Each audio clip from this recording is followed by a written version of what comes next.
Hello, it's JANG here with a look at the LEGO Scooby Doo The Mystery Machine set. Comes with 301 pieces. Now I'm not going to beat around the bush. I think this van is great. Just great. I think it captures the look of the original Mystery Machine oh so well. It's a little bit large for LEGO scale, but not too much. You know, you can mostly see by just how tall the cab section is that it's a little out of scale with the figures, but that's actually pretty common for LEGO vehicles, so you can kind of see it as being to scale with their normal out of scale larger stuff that's trying to be a little bit more believable. Probably the least lovable thing about this is the use of many stickers. I think there were 22 stickers or thereabout included in this set. The wheel hubcaps are actually prints. I'm happy about that. But all the other stuff that you see is stickers that you have to actually apply on both sides.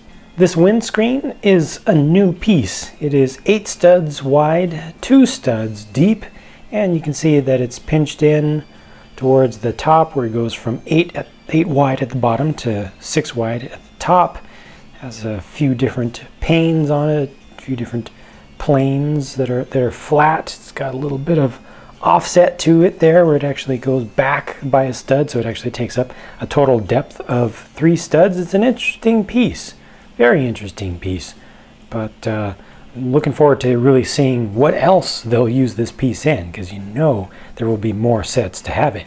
Now of course the whole thing opens up, and this opens to both sides like so, and you can remove the entire roof very easily as just one whole assembly.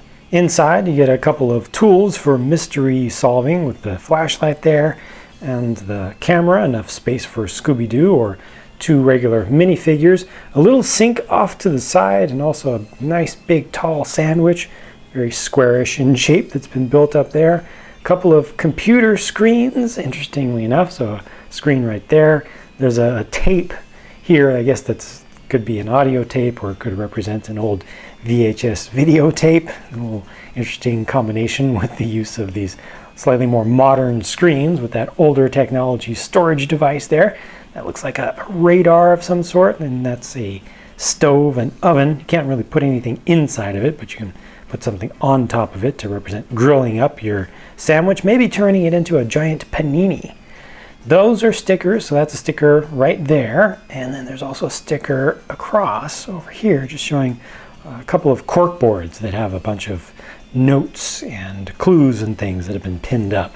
The front section of the van will very easily and comfortably accommodate 2 figures sitting down, and there's another sticker right there representing its console, which just has a radio and a couple of speakers on the sides. For figures, the set includes Shaggy, Fred, finally the one set out of this entire line that includes Fred, Scooby Doo in his regular standing pose with a little bit of one kind of expression on one side and a different expression on the other side, and then you also get a zombie as a random villain to try to figure out here. You do get the working magnifying glass as an additional minifigure accessory that you can use. There's a Daily Babbler clipping from the front page and also a photograph as part of the clues for the mystery for this particular set. And looking at all these figures from the back, you also get a little bit of extra print. Now, interestingly enough, the zombie does not have an alternate face on it, so you can't really do a proper reveal. They just kind of show that it's a mask, a cloth mask that's attached around the whole head. These are like buttons that you would be able to pull off, but they don't give you any alternate here, so you can't see the real face of this character, who's supposed to represent Zeke from the classic episode Which Witch is Which. And then here are your alternate faces. In this case, the more kind of demure, kind of simplified and not so excited sad face or nervous face of Shaggy, but a very, very nervous and surprised face for the alternate for Fred. Now the newspaper clipping mentions tree comes to life, and this is the tree that has come to life. One of the 2 monsters really for this mystery that's included with this set, and this one has limb arms that can be moved around and rotated around. Pretty pretty spooky and creepy there. this is all just a sticker going around this half cylinder piece, just one large sticker. And around the back of it, you get to see its own reveal that it's actually a robot, just a big animatronic thing, and it has a console there for controlling it. So right now I've got the zombie up on top, but it can also be placed just behind there, just operating. The controls just walking along behind it. You see it's got a little targeting screen there with the mystery machine in its sights, with a very, very old style to it, even older styling apparently than what we got with this set. I really like that old die-cast style, just a really, really classic look. I don't know what this is supposed to represent. I guess you kind of have to make that up on your own. Could be its special power source. There could be something that happened where, you know, this was made by the Zeke character, and he used part of the treasure that they had captured before, included this powered up gem. You know, you really have to just use your own imagination to figure that out. But certainly you could also just see it as being a light, or you could see it as being something that you need to knock off in order to just disable the robot.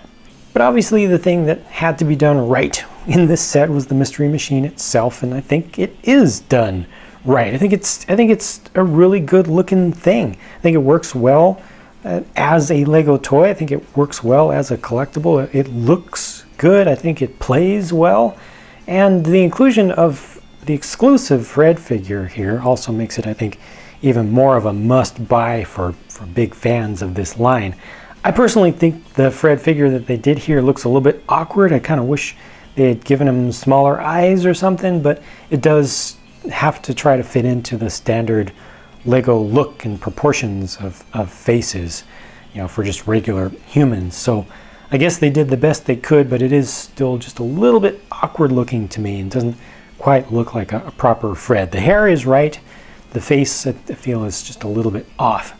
In the end, the price per part for this set is right in the normal sweet zone, so the value ends up being good. I think it works out well. I'm pretty happy with this one. I'm looking forward to hearing what you think about it. Let me know by leaving a comment down below. Be sure to check out the video description, which has answers to the most frequently asked viewer questions, and I will be talking to you again very soon in the next video.